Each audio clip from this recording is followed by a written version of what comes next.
안녕하십니까. 고용과 노동에 관한 유익한 정보를 제공하는 부산고용노동청입니다. 저번 영상에서는 직장 내 괴롭힘이 어떤 행위가 직장 내 괴롭힘이고 직장 내 괴롭힘이 발생했을 때 어떻게 해야 되는지, 그리고 직장 내 괴롭힘을 방지하기 위한 사업적 의무는 무엇인지를 알아보는 영상을 확인해 봤는데요. 이번 영상에서도 직장 내 괴롭힘에 대해서 추가적으로 좀 더 상세하게 알아보는 시간을 준비했습니다. 오늘도 직장 내 괴롭힘에 대해서 자세한 도움 주실 분 나오셨습니다. 부산고용노동청 노사상생지원과에서 천민영 감독관께서 나오셨습니다. 감독관님 안녕하세요. 안녕하세요. 네. 오늘은 또 어떤 유익한 정보를 제공해 주실 건가요? 네. 오늘 같은 경우에는 이제 저번에 말씀드렸던 그 직장 내 괴롭힘에 대해서 어떤 행위가 직장 내 괴롭힘에 해당이 되는지, 그리고 조금 더 구체적인 사례들을 보면서 이 사례가 직장 내 괴롭힘에 해당이 되는지 안 되는지를 같이 한번 보도록 하겠습니다. 네, 직장 내 괴롭힘이라 하면 조금 막연한데요. 어떤 행위들이 직장 내 괴롭힘이라 할 수 있을까요? 네, 보통 이제 생각이 나시는 것처럼 네. 폭언, 폭행, 욕설 등의 행위는 당연히 직장 내 괴롭힘 행위에 들어가고요. 네. 그 외에도 이제 업무 회식, 업무 외적으로 회식, 그 다음에 뭐 음주, 흡연 등을 강요하는 행위 또 직장 내 괴롭힘에 해당이 될 수 있습니다. 그리고 그 아무런 정당한 이유 없이 업무 성과를 인정하지 않거나 조롱하는 행위 또 직장 내 괴롭힘이 될 수가 있고, 그 외에도 사적인 그런 심부름을 계속시킨다든지 그런 행위들도 구체적인 직장 내 괴롭힘의 예시라고 할 수 있습니다. 네, 상당히 다양한 행위가 직장 내 괴롭힘 행위로 인정이 될 수 있을 것 같네요. 그죠? 네. 직장 내 괴롭힘을 판단할 때 어떤 부분을 중점적으로 확인을 해야 될까요? 네, 저번 영상에서 말씀드렸던 것처럼 직장 내 괴롭힘으로 인정되기 위한 행위 요건 세 가지가 있었는데, 그렇죠. 우선은 처음으로 직장에서의 지위 또는 관계 등의 우위를 이용을 했는지, 네. 그리고 그 행동 자체가 업무상 적정 범위를 넘었는지, 네. 마지막으로 그런 행위로 인해서 네. 그 근로자가 신체적, 정신적 고통을 받았는지, 그 세 가지를 초점에 맞춰서 판단을 해주시면 될 것 같습니다. 네, 그렇군요. 네. 자, 그럼 첫 번째 사례는 회식을 강요하는 직장 선배의 사례입니다. 자, 직장 상사인 김 씨는 후배에게 술자리를 마련하지 않으면 인사상 불이익 주겠다고 반복적으로 강요를 했고요. 그래서 그를 말을 듣지 않을 경우에는 인사상 불이익, 즉 심할서를 쓰게 강요를 했다는데, 이런 사례는 어떤가요? 이런 사례 같은 경우에는 그 말씀하신 부분처럼 직장 내 괴롭힘이 우선 첫 번째로 상사로부터 이루어진 거기 때문에 그 우위성 인정이 되고요. 그리고 이제 계속해서 그 업무상 적정 범위를 넘는다는 것 자체가 회식을 강요하면서, 그렇죠. 그 회식을 안 하면 심할서를 쓴다는 것 자체가 업무상 적정 범위를 이미 넘은 것이고, 그거의 사회 통념상 봤을 때 넘어서는 부분이기 때문에 그렇고, 마지막으로 그로 인해서 신체적, 정신적 고통을 받았을 걸로 사료가 돼서 직장 내 괴롭힘 사례로 볼 수 있을 것 같습니다. 네, 요즘 회식을 강요하는 상사는 못 본 것 같은데 아직까지 그런 상사가 있는 것 같습니다. 많은 그렇죠? 것 같더라고요.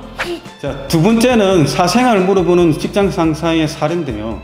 과장 이모 씨는 같은 부서 후배 직원에게 애인이 생겼다는 걸 알고, 네. 그 애인이 뭐 하는 사람인지, 나이는 어떻게 되는지, 어디 사는지 이런 걸 물어봤다 그러는데, 네. 이런 건 직장 내 괴롭힘 해당이 될 수 있을까요?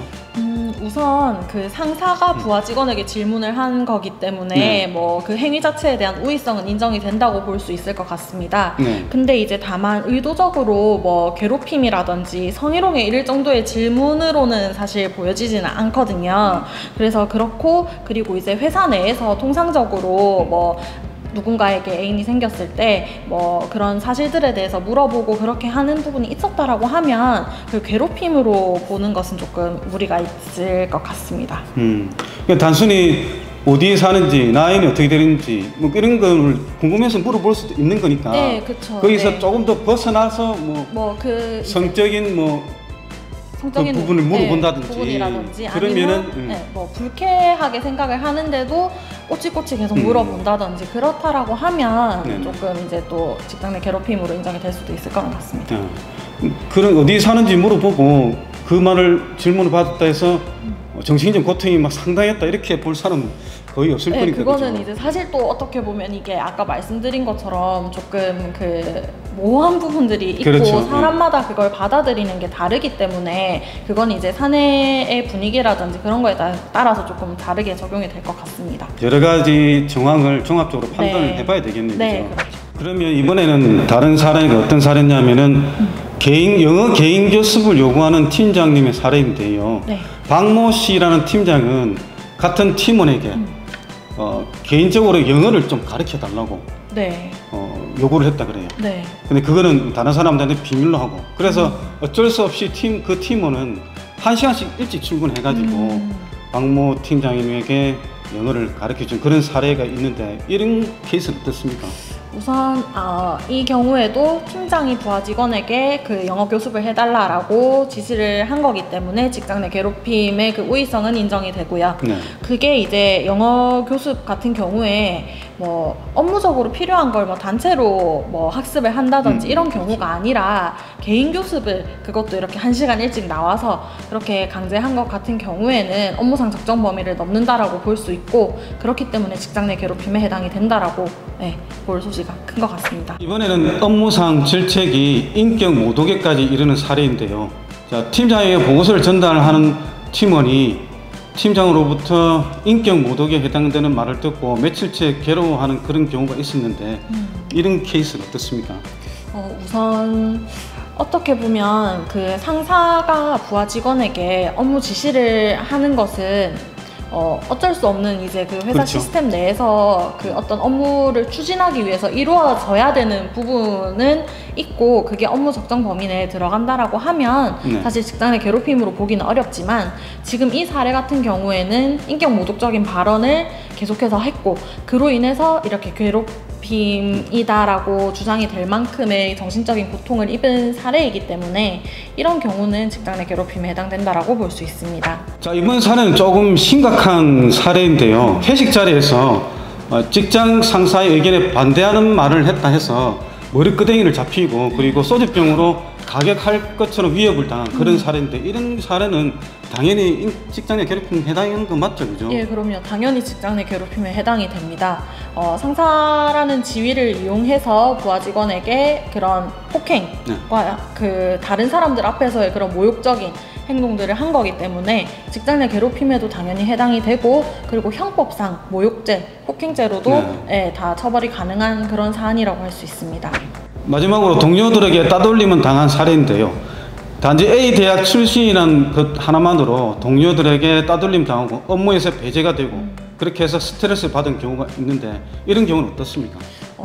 앞서 그 봤던 사례들과는 조금 다르게 이 경우에도 그 직장 내 괴롭힘에 해당이 되는 이유 중에 하나가 그 관계의 우위에서 조금 차이가 있다라고 볼 수 있겠는데요.